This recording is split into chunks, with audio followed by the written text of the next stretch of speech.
On March 27th, there was another school shooting, this one at a Presbyterian school in Nashville. I assume you've heard the news of the children that were killed and the staff that were killed. And I hope that you've paused with the pain of that news to feel it, to imagine those parents rushing to the school to see if their kids were okay, only to find out that they weren't. For the spouses and the children of the adults that died, for the other staff members, to just know that pain, and for that hurt to spark something inside of you that says, this is not okay, and it doesn't have to be that way. I am of the Oregon Trail generation, between Gen X and millennials. It was my senior year of high school that Columbine happened, that first marked school shooting. Back in those days when I was in school, we didn't have active shooter drills. I imagine for most of you, you didn't have active shooter drills, maybe earthquake drills or tornado drills or hurricane drills, but active shooter, no. Not for most of us.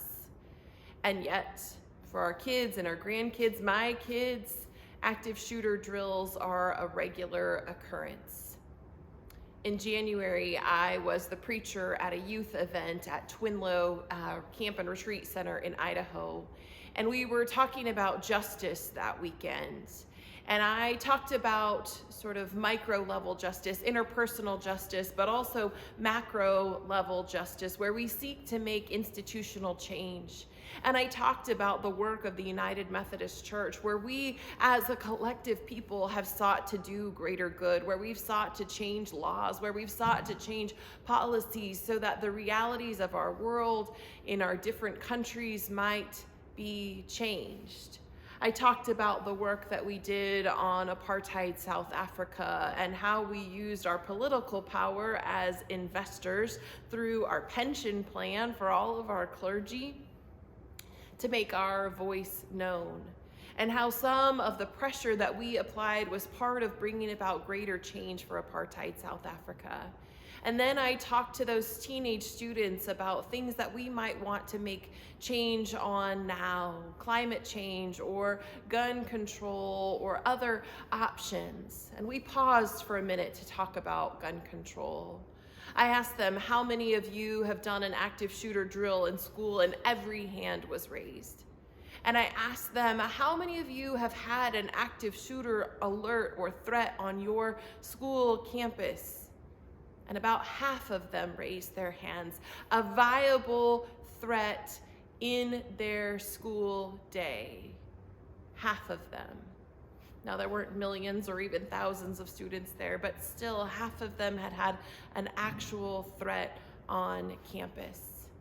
And I dared them to imagine us collectively making change in our gun policy and practice here in the United States, so that 10 years from now, the students wouldn't have active shooter drills anymore. Not because we'd become lax or careless, but because those threats stopped existing in the daily life of our children in schools. And sadly, those teenagers looked at me like I was crazy.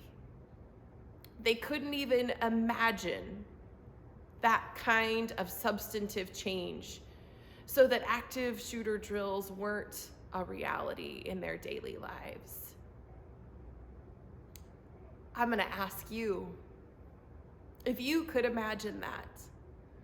United Methodists and others working hard to make lasting and substantive change, so that in our country, we don't hear news of shooters in our schools, of children carrying their backpacks and their lunch boxes,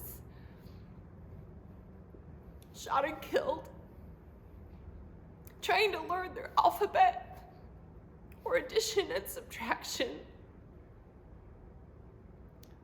In many ways, it seems beyond us as a country. How could we have that kind of change? It's not a complete dissolution of the Second Amendment or people's rights to have guns for hunting or even self-protection, but it does demand reasonable gun laws, reasonable changes to our practices at the state level and at the federal level.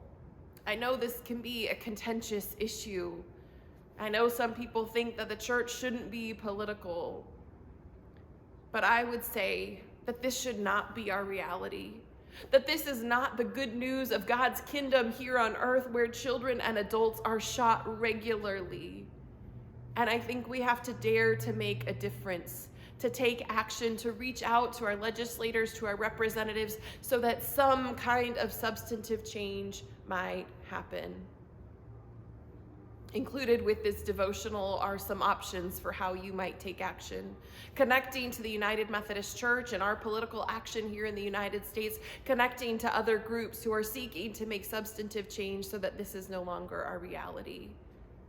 And I would invite you to pray, really pray for comfort and peace and compassion for the families and the students that have lost loved ones, and for a sense of courage and conviction for our country to do what is necessary so that years from now we will look back and go, what happened to us? And what a gift that the people of 2023 and 24 and 25 and 26 dedicated themselves to doing something different, so that in 2033, things are no longer that way. May we be brave. May we be hopeful. May we see the possibility of a different future. Take care, friends.